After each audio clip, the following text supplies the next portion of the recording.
So, eto na nga ang aming Angry Dobo experience sa Westgate sa Alabang.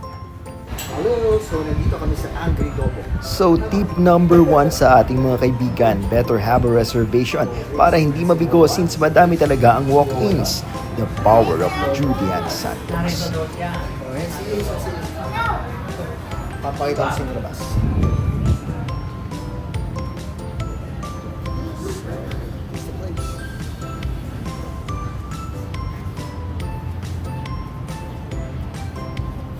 Tip number 2 para sa inyo mga friends. Kung may kasama kayo mga bagets, please, make sure na nag-snack na sila kung ayaw ninyong magkagulo.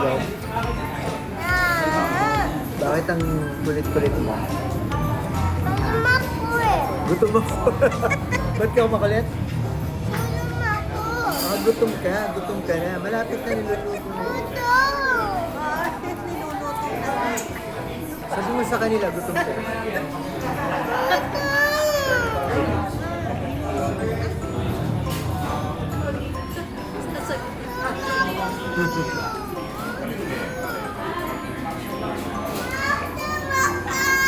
Gutom ka na, niluluto na, nak.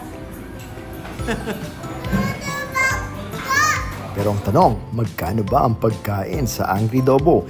Menu price ranges between 300 to 100 or no, 1,000 pesos for Angry Dobo balls. And meron din namang mga a la carte food for the same price, right? Ano, love? Am I right, anak? Say yes. You're eating. Okay. Ayan, inubo na siya. Ito na po, dumating na ng aming order. So, ang masasabi ko lang, the food is good. Napakasarap ng laing. And now, the verdict. Let's listen to Mommy. Nice. Tita Lot. Ako? Kayan ka na ako, Luke. Hindi ka naman kumain masyado eh. Si tatay din umubos. Pero okay lang, masarap naman. Ako na sarap. Yes. Okay, so overall review. Ito na po tayo. Location, very good kasi nasa Westgate, sa Alabang yan. Okay, and then value for money, masarap kahit medyo pricey. And the customer service, meron pang i-improve. Smile can go a long way. Babalikan ba? Of course naman.